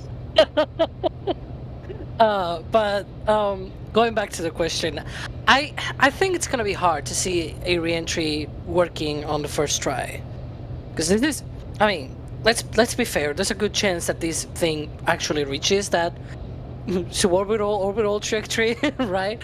Almost orbital, and so it is most likely gonna go to the point of actually reentering, in a planned manner and in one piece. Now, the problem is whether it actually goes through that reentry in one piece or not. And I think there's a good chance that it survives the first few minutes, that they can gather a lot of data. But as I explained in the previous stream when we were live earlier this morning, usually the way that heating goes with reentries is that the peak heating is actually towards the end of the reentry, right? So you could probably get very far down and a lot of data on the reentry portion, and maybe towards the end, once you get all the peak heating, because again, the reason behind that is that it's taken time for the vehicle to get all of the heat, all of the temperature up, and so that's why it's towards the end. And they could still gather a lot of data. I think there's a good chance that they go through a good chunk of the reentry, even if it doesn't go through entirely. So I'm optimistic, at least in that sense. But it will be hard if it actually goes through entirely. There's also the question of the flaps, whether they're going to be properly sealed and properly working through reentry. That's a whole another can of worms, and so that's why I'm skeptical it may work on the first try. But hey, Ship 28, prove me wrong. I dare you. You're daring Ship 28 to prove you wrong. Yeah, why not? He doesn't understand me, but I do. That's what you think. What if it has some kind of He Tesla doesn't understand me, but I do. They threw an Artemis robot in there with it. I was trying to make a Simpsons reference. Come on, you didn't get it. Oh, I missed. Oh, I blew it. Lurking. Yeah, lurking, whatever.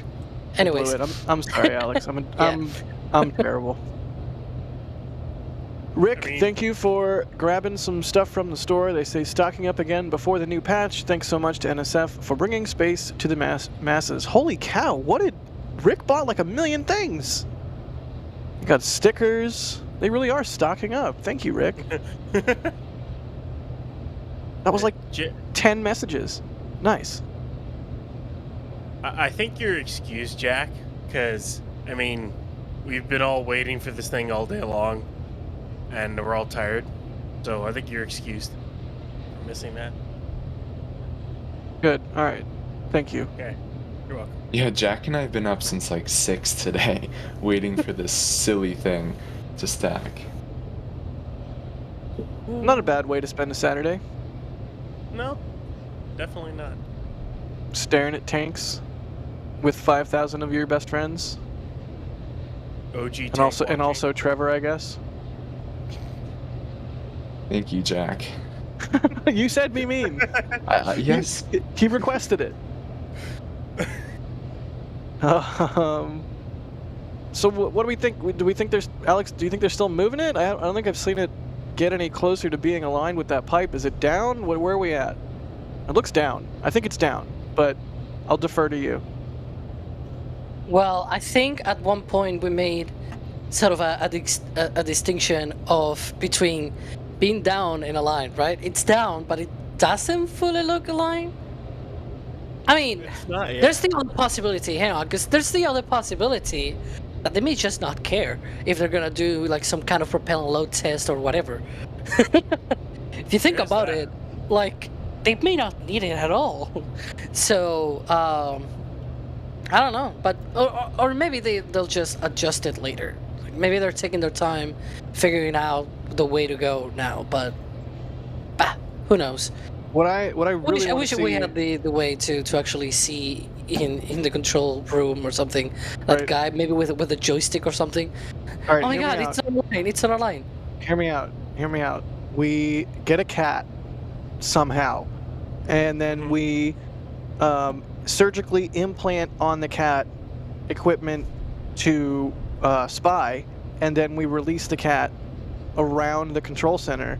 So someone's like, "Oh, cute stray cat," and then they bring it in the control center, and then, you know, bam, we're good. Live camera in the control center. What? That's seems a little dark there, Jack. Just a little Well, bit. the CIA did it. Look up Jack, acoustic is that kitty. what you think Leica is? Just because the CIA does it doesn't mean we have to do it. That's the CIA. Uh, Oh man. I wish we had a soundboard. It'd be like, FBI, open up, like the boom, boom, boom. Do the... Trevor, to answer your question, I have actually not put a GoPro on Leica yet, but it's like only a matter of time. Why don't you get Leica some of the Meta Ray-Ban glasses things? I mean, hey, live stream from a dog would be pretty sweet. I could put pretty my sweet. Meta whatever hubbity blubs on her. But I'm sure she would eat them. She eats everything. She's not really a dog as much as she is like a giant mouth of teeth with some legs that happen to be attached. No, She's and a vacuum ears. cleaner And with ears. legs and mouth. So- Yeah. Jay saying member stream, I guess, to put a GoPro on. I would do it. That'd be cool. Dog cam at There you Starbase. go. Yeah, there you go. Perfect. Yan Yasso is asking, have they switched to Raptor engine version 3 yet? No. Thank you, Yeah. Trevor. Would you care to elaborate, Trevor? Sure. So, I always have to preface this question with there are many confusing Raptor naming schemes that people, including Elon, seem to use unofficially at times. So when Elon tweeted Raptor v3 was on the test stand, we think he means that this was Raptor 2 Block 3 or like Block 4 or something like that, not actually Raptor v3. So if you mean that have they switched to Raptor v3, we have not seen any indication that that engine is in development. If you're asking about Raptor 3 Block 4, which is what Elon called v3 on his Twitter, 2 Block 3? it's Block 3 or Block 4, depending on how you count it. You said Raptor 3. You meant Raptor 2. Go on. Raptor 2 Block 3. Then there's, again, we don't have a super good idea. We just have the one tweet from Elon, which I believe was in September, about how it achieved, I believe, 350 bar chamber pressure, which then had some bonkers amount of thrust for a single engine. And since that tweet, we have heard absolutely nothing about the engine. And the little bit that Elon has tweeted about Starship since has not said anything about when this engine is going to come into operation at Starbase. So my guess is it's probably a little bit out still. Raptor 2 seems to be pretty reliable and may as well use all of the Raptor 2, earlier blocks that they have built. But the naming scheme is so confusing. As is tradition. SpaceX they're good at many things. I do not think naming is one of their strengths. Definitely not. It's Starship, which is made up of a starship and a booster. But the whole thing is called Starship. And that car is driving away rapidly. Starbase drifting? Car base, more like it. Am I right? Starbase. Star car.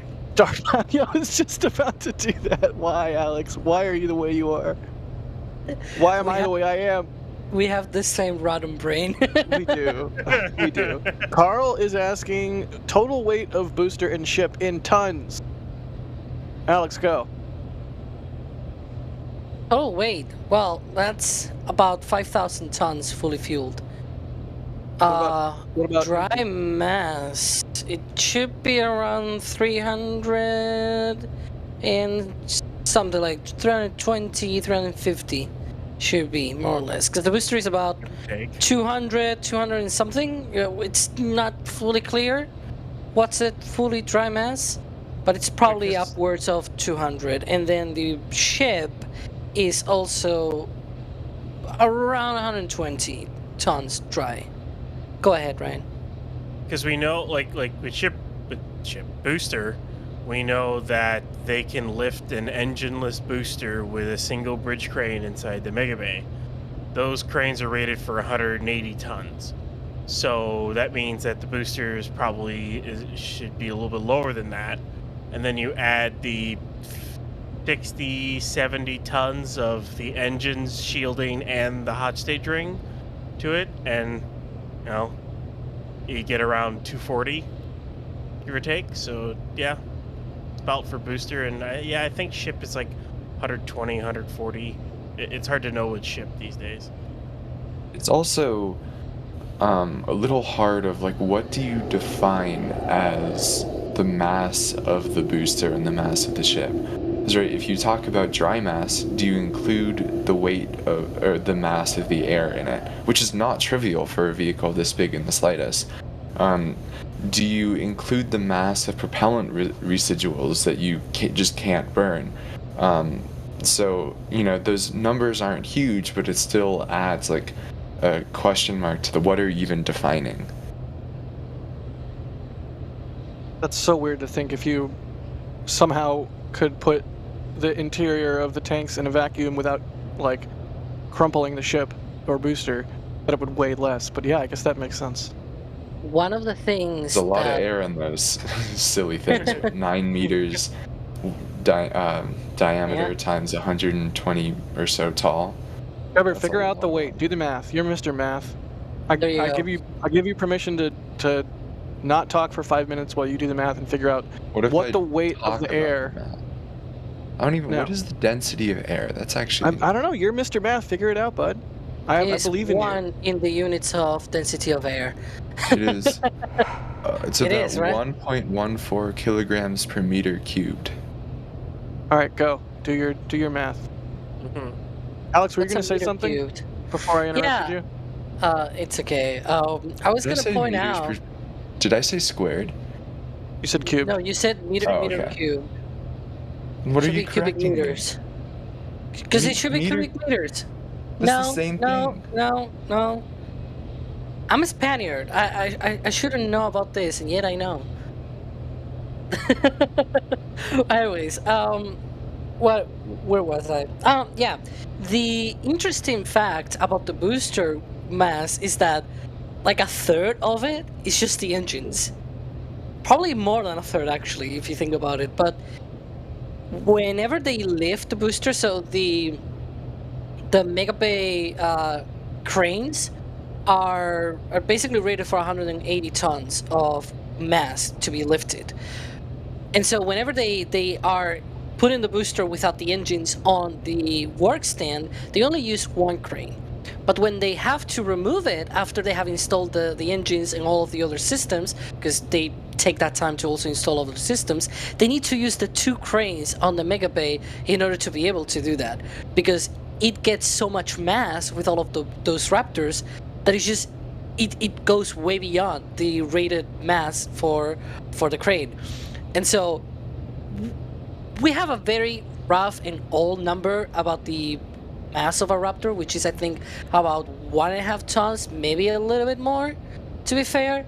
And so if you do the math, that's like 50 tons or something like that with 33 Raptor engines, plus the shielding, plus a lot of the plumbing, plus there's so many things in that engine section. It's like 50 tons or more in terms of mass, which is about a third of the whole vehicle, or even more, depending on how you count And they're gonna have the to ratios. add to it too. They're gonna have to add mass to that engine section going down the line, because they have to add the entire they have to add the engine chill offload basically system to the inner 13 engines to the engine section, which will add, I don't know if it'll add that much, but it'll still add more weight to it. So, just quick back of the napkin calculations suggest that the mass of air in both vehicles is on the order of 5 to 10 tons. So, it's pretty substantial. Wait, how much? 5 to 10 tons, somewhere in there. That's wild. Thank you for doing the math, Trevor. Good job.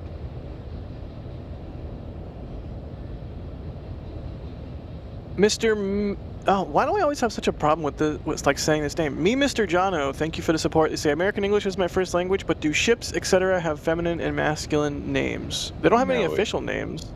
In English, you like unofficially refer to ships more with feminine pronouns, but I think that's like rightfully dying out.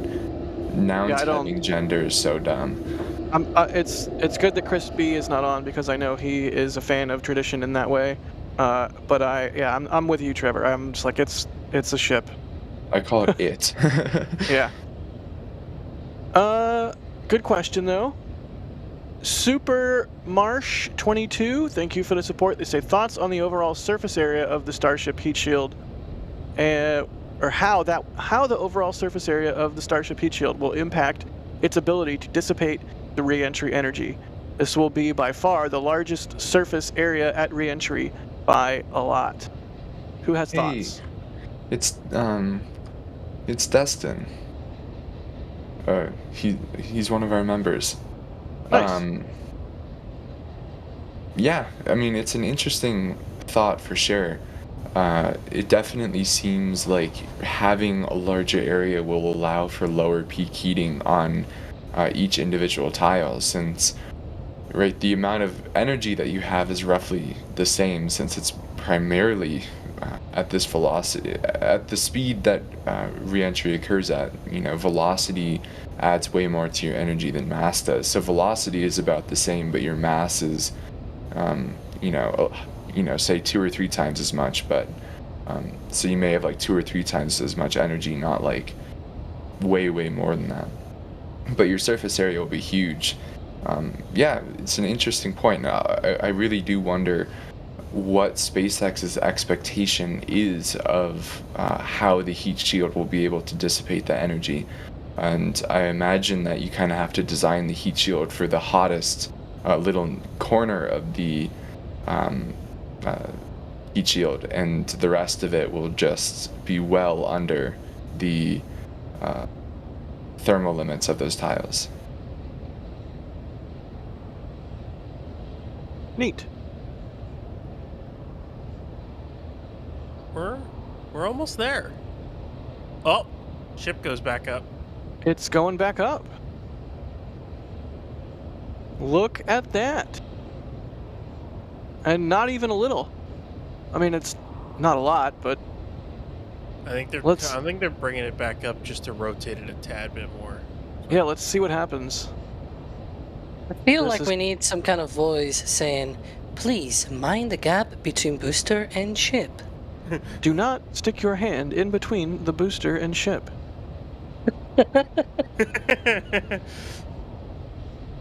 Please stand back from the railing. Stand back from the grid fins. There is no parking in the red zone. Will the owner of a blue telehandler please?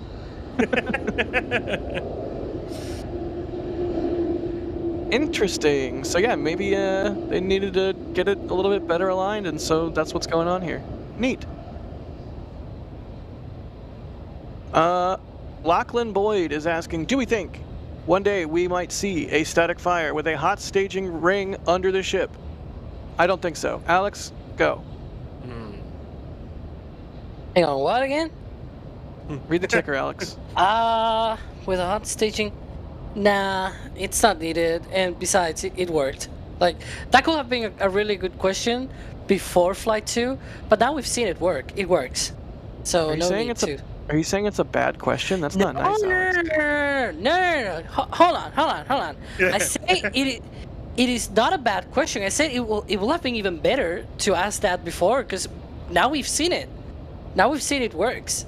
But I also will have said, if it was actually before Flight 2, I will have said something along the lines of, well, you know, when the staging occurs, the conditions at altitude are not the same as the conditions at sea level, because at sea level you have the atmosphere trying to pressuring the exhaust of the Raptors, and so what you see is sort of like a jet-like kind of exhaust, which is what you see, for example, when the Flight 2 lifted off. You could see all of the Raptor exhaust actually converging and creating those mega Mach diamonds in the plume. But as the whole thing lifted off, the plume expands because the pressure decreases and the exhaust can just go out in all directions, and it expands.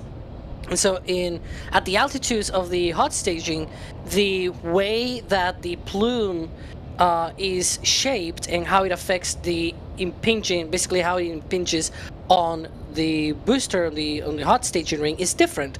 And so if you were to test it here on Earth, the conditions will not be the same. So the only way to actually test it for real is putting the ship up there and putting a hot staging ring below it. And the way to do that is Flight 2. We saw it happening right there. It was amazing, I gotta say. And I really wish those WB-57 videos will have gone all the way through hot staging. But anyways, we'll have to be okay with just the ground pictures and ground video. But yeah, whatever. I want to point out right now, looking at the screen, we've seen now that they raised the ship a little bit. They've done some alignment. Now it looks like they've maybe overshot just by a little bit. So this is just the slow process that we were alluding to at the start of the stream, for them to get the alignment of this vehicle correct. The grill? What is I was watching it and I was like, oh cool, it's getting nice and lined up now. And then I was like, no, stop. Like, No! Too far. Explosion 1000 is asking, is it possible that on IFT-2 the force of the ship explosion pushed at least some debris into orbit? Trevor, math us why that's not possible. Yeah, so I think it ended up being, oh boy, I'd have to go back and look at the numbers, but around 1,000 kilometers per hour short. And after the explosion, all of the pieces of debris were super small, so even at that altitude, they're going to have a large amount of drag. So, yeah, almost certainly not. Thank you for the math, Trevor. Stephen Cobb asking, does Ship 28 have RCS thrusters for in-orbit orientation and maneuverability? Kinda? Ryan, explain. Yeah, it does have RCS thrusters for maneuverability and whatnot. There are roll thrusters on the side of the ships near the common dome, if I remember correctly. I gotta remember exactly all the positions of them. There are thrusters at the nose. You can see there's a pair of cowbells up there. Those are actually new on this vehicle, which can help Those can help be like pitching thrusters, as well as help be like an ullage thruster if they need one. The tank vents themselves can act as RCS thrusters as well, so they can do roll, pitch, and yaw with tank vents and or RCS thrusters that are on this vehicle. Yeah. Wait, do they have like an actual RCS system, or is it all vents? They actually have roll thrusters, and then they have a separate, if I remember correctly, it's a separate LOX tank vent. And they only have one LOX tank vent on this one. I think 25 had 2. This one's down to 1. So, yeah, they've taken. It's kind of funny. They've taken vents off of ship, and they've added vents to the booster, as in a progression. It's kind of weird. So. They're like, oh, what went wrong with Flight 2? Oh, I got it. There's too many holes on this one and not enough holes on that one. Flight 3, we're good. And the FAA is like, excuse me? Mail is asking, oh god, this is so cursed. Mail says, I heard a rumor from someone that the booster will have 3 grid fins to reduce drag. Is this reasonable? Yes. First off, stop. Like, do not manifest this into the universe. Please no. No. Also, what is your definition of reasonable? Would 3 grid fins reduce drag? Yes. Would it be in any way describable as reasonable? I think not. Trevor, explain. This is literally something that Elon was talking about, where they found that they have plenty of roll control, if I remember correctly, so they really just need it for pitch and yaw. Yeah, pitch and yaw.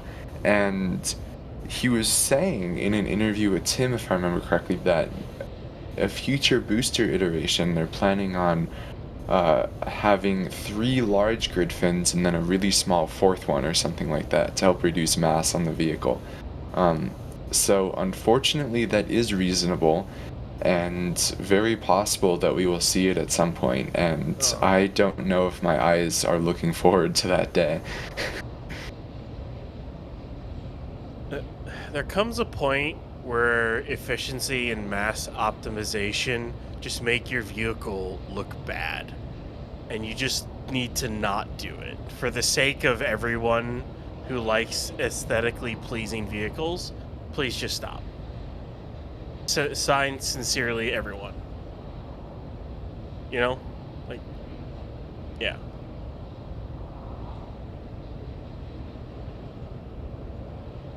Yeah. Alex, what do you think? Oh, I didn't think you will throw these to me, but I mean, we'll see what happens. I hate these questions. You know me.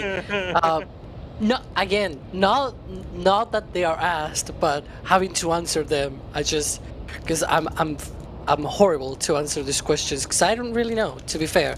And it's okay not knowing things, because then you get surprised and you get to know things. I really like it when I get to know things. Let's be fair. I'm being totally honest here.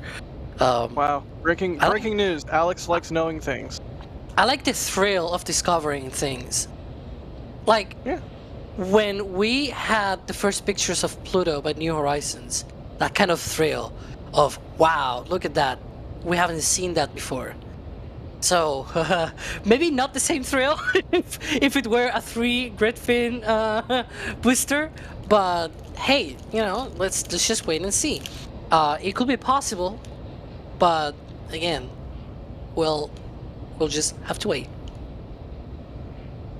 Just like we have to wait on this ship to get put back down on the booster. Those pipes are pretty close. At least closer than they were. I just saw you hear me. Oh yeah, no, that's your control. Yeah, I could not think about the Simpsons like model rocket. Yaw control. Like that was the whole time. In fact, that's why I took so long to start talking again. Is because I was frantically Googling that image. Busted. I knew you would appreciate it. There's a Simpsons reference for literally every conversation. Grant, thank you for the 10 Australian dollar dues. They say, as a pastry chef, I have been a longtime fan of your ability to help me understand concepts in rocket science. Thank you. Thank you, Grant. May all your pastry chefing go great. Mr. Jono, again, thank you for the support. They say 5 quid for the good ship NSF. May she sail to glory along with all wildlife. Also, great quality output daily. Thank you so much. Windman 14 May, thank you for the support. They say, have the chopsticks reached their rotation limit? I don't think so. And Pale Horse upgrading to a red team member. Thank you, Pale Horse. What'd you say, Ryan? Said rotation limit, like how much they can rotate the ship using the pins. I'm kind of curious as to what they mean. Yeah, but I don't know, because then they're within the bounds of what they've already done with it, right? Like when you hear a cracking sound, that's when you hit the limit. Yeah, you don't. Chopsticks only do that when they're very happy. Snap. Let's see here.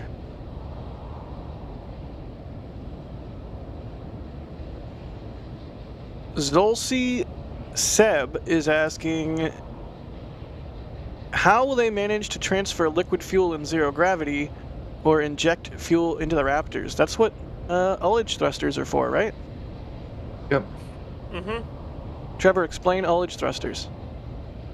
Yeah, so when you're in an inertial frame, you have this pretty annoying thing where your fuel Wait. I'm really smart, and I totally know what you mean by inertial frame. But for people who might not know, I mean, I totally know, but like, break it down a little bit more.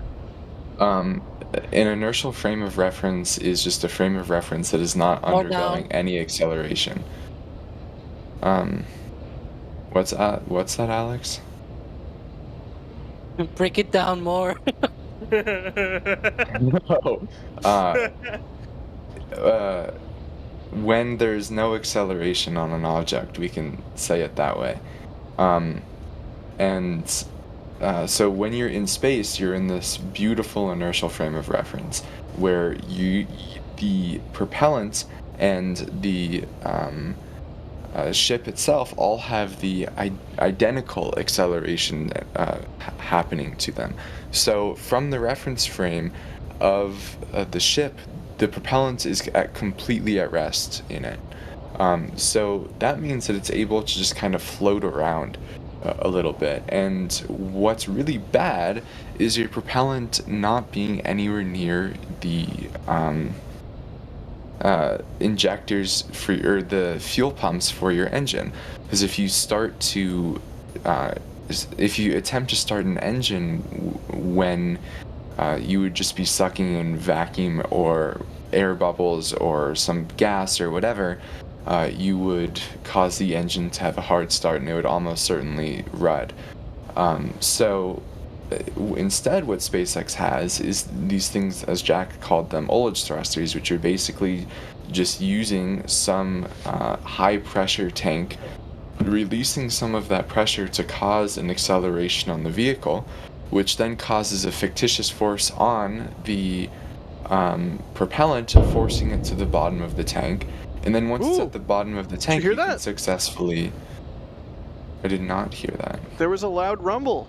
I think it's down, and the pipe looks aligned. Good. Yeah, that looks really good. A loud rumble would probably be it settling. Nice. I don't see a full wobble yet.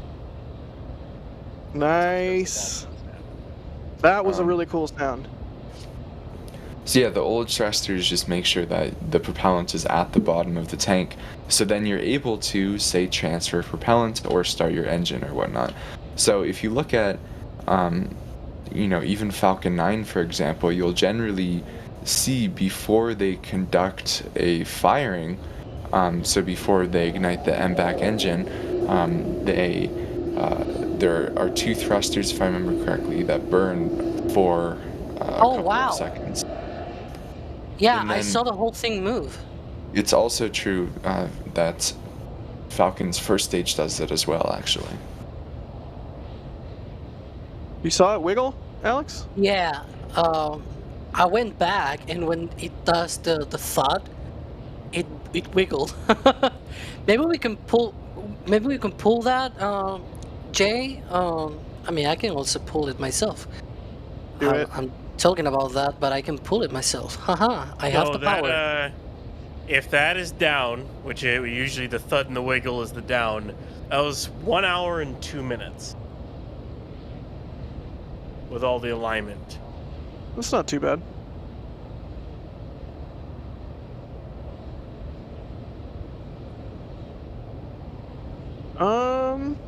Awesome. So now we got to see the QD arm go in. Oh, look, a drone. Very cool. Jonathan O, thank you for the support. They say, great job, guys. You make me smarter. And Drew Nar said, it's set down hard at 125.30. Thank you for the support. That was a cool bang sound. Sorry for interrupting you, Trevor. Nah, all good. Pioneer's asking, does this heat shield... Sorry, the question kind of broke my brain. Does this heat shield can withstand a high orbit or lunar re-entry? It will happen at some point for Deer Moon, for example. Yeah, if I'm not mistaken, this heat shield is spec'd to survive even a re-entry coming back from Mars, which is no joke. Right, Ryan? Yeah, it'll be fine. I mean, I don't know why they would design it this way and it wouldn't work. That'd be a serious design flaw, especially considering Starship is, supposed to go to Mars. It'd be a little worrying if it couldn't handle that. Should have called it Mars Ship. I mean, yeah. Maybe. Mars Colonial Transporter. There you go. Oh, MCT. God. They somehow found a worse name. Oh, man. Interplanetary Transport System? No. The big Falcon rocket. Yeah, that one I'm kind of partial to that one. More questions.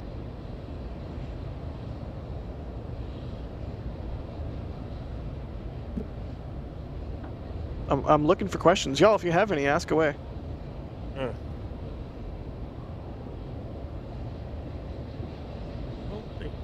Oh my god, is this right? Dork Vader says the original ITS renders had 3 grid fins.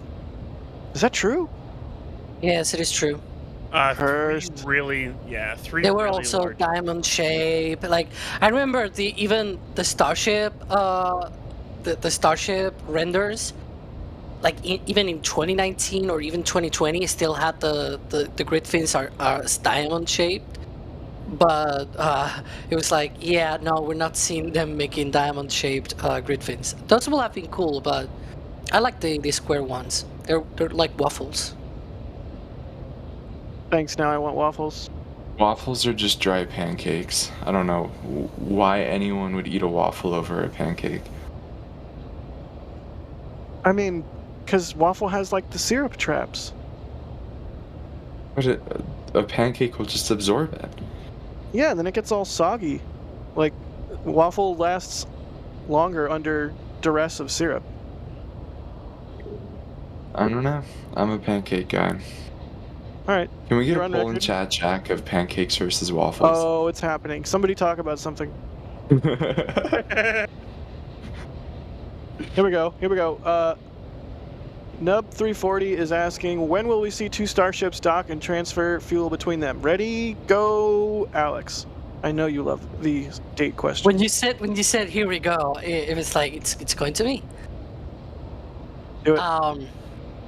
When will we see 2 starships dock and transfer fuel between them?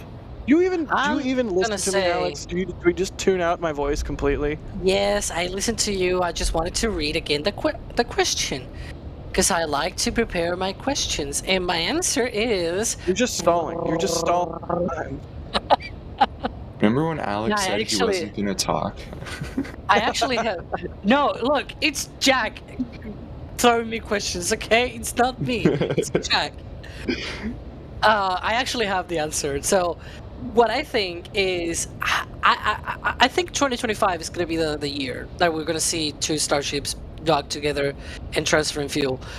Whether it goes well or not, that's a whole different thing. It's really complicated. Not the docking itself, although for Starship it will be a first, so it may be a bit more complicated. But the transfer of fuel, it's a really complicated maneuver. I wonder, if someone could explain how complicated it is and trying to put it in perspective, that would be amazing. Like it's a really complicated thing. They've been trying to do that even on a small scale. It hasn't worked. So that's a lot because it's cryogenic propellant, right?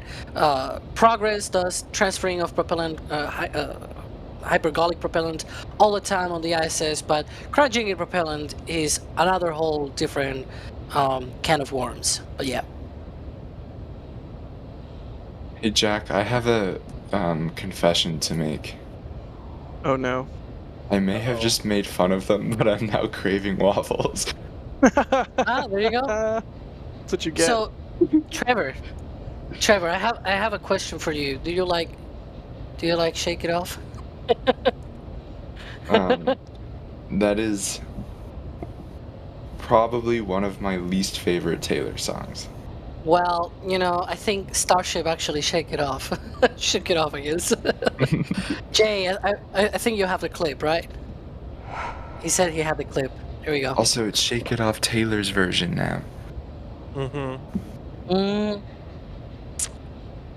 Let's see. All right, we're watching the replay for the wobble. Texas Wobble Watchers, am I right? Wiggle. Watchers. What did you do, Alex? Pull like 5 minutes before the wobble?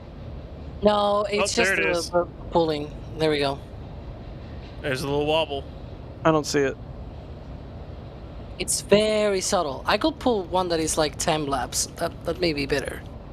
But yeah, that's the pull system. Blame Jay. He's been working on the pull system. I would never blame Jay. Jay's amazing. That is true. Jay is amazing. I think he started it over. I'm looking for it. Tell me when you see it again, because I see nothing. I see it. You don't see it because you gotta go back and forth. Yeah. All right. Yeah, I see the wobble. You can see it's a very slight wobble where the weight of the ship gets fully pushed onto the booster. You know the way that it actually is seen better? Instead of looking at the gap, look at the QD umbilical on the right. Not on the live view. I mean, you can watch on the live view too if you want to. But if you want to notice the wiggle, look at that, because then you can see the difference between where the booster and ship are located and the position of the QD. When Jay restarts the clip, I can see that it's moved. See? But I can't see the actual wobble action. I want to see a wobble.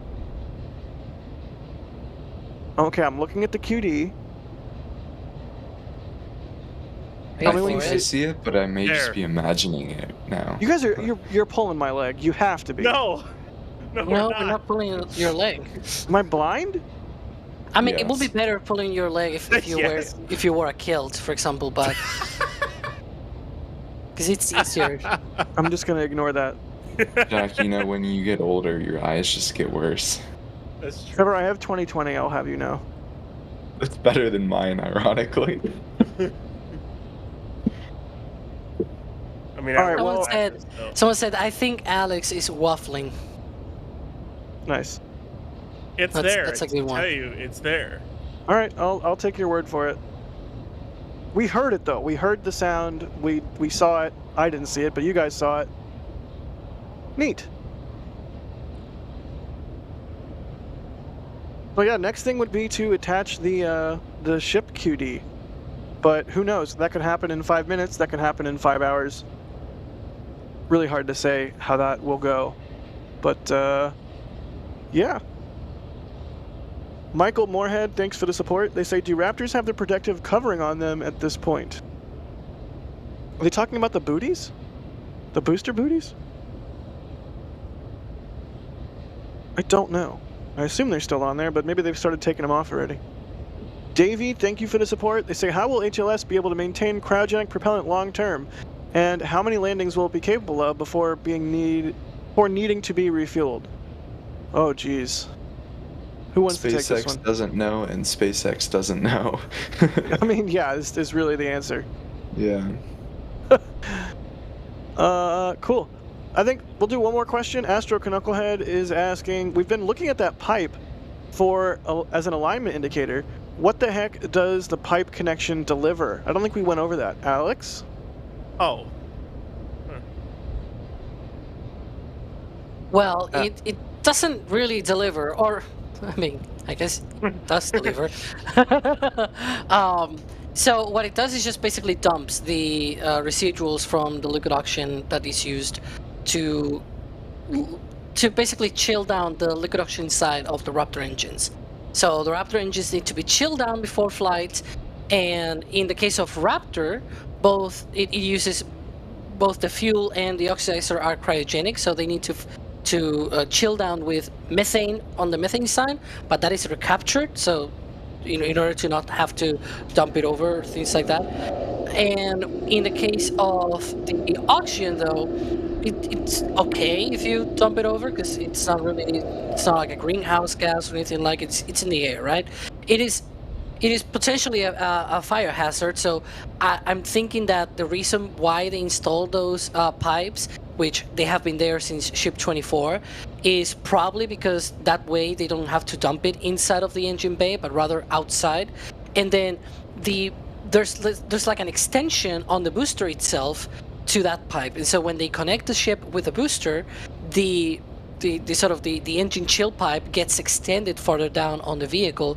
I'm assuming to again keep it as far away as possible from the ship, especially now that it's doing hot staging. That's probably not good, I guess.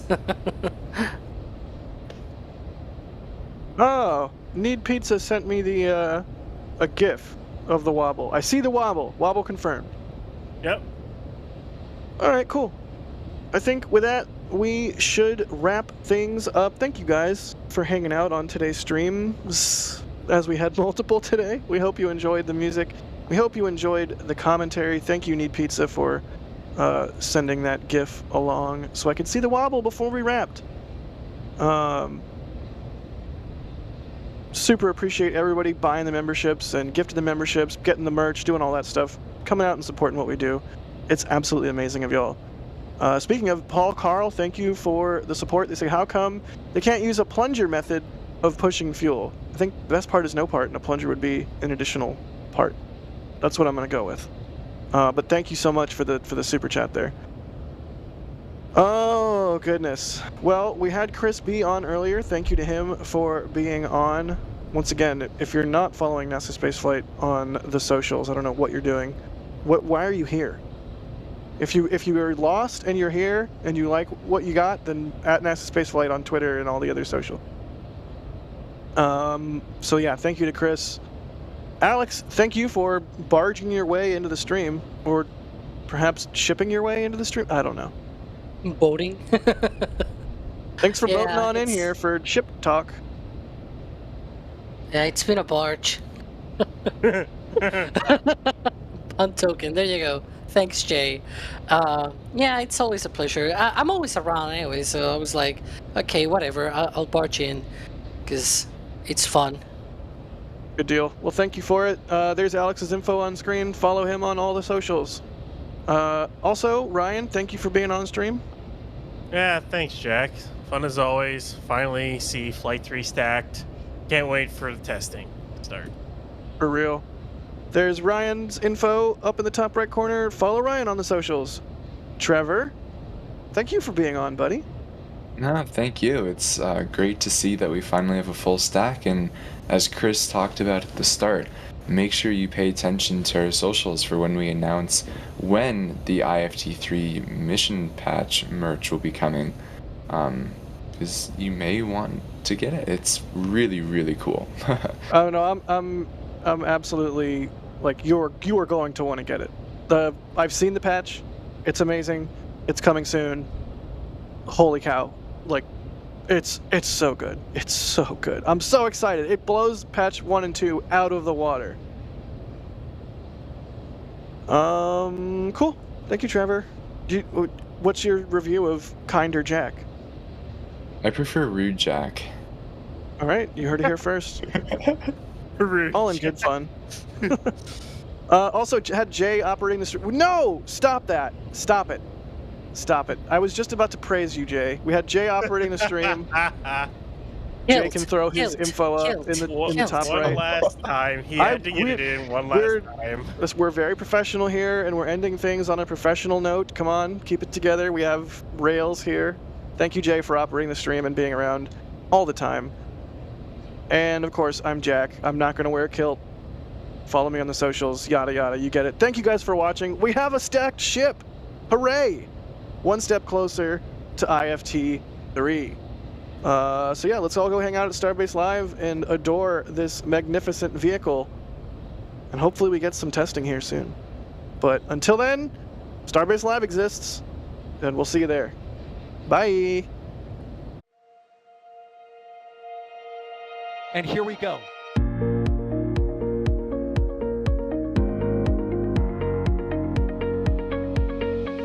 We have liftoff. Propulsion continues to be normal.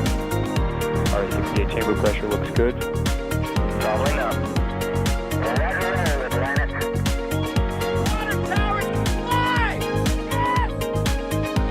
Tango down to nominal. Flighting down to IFT off. Say NSF off. It's orange! Orange 45! Oh my god! Oh my god!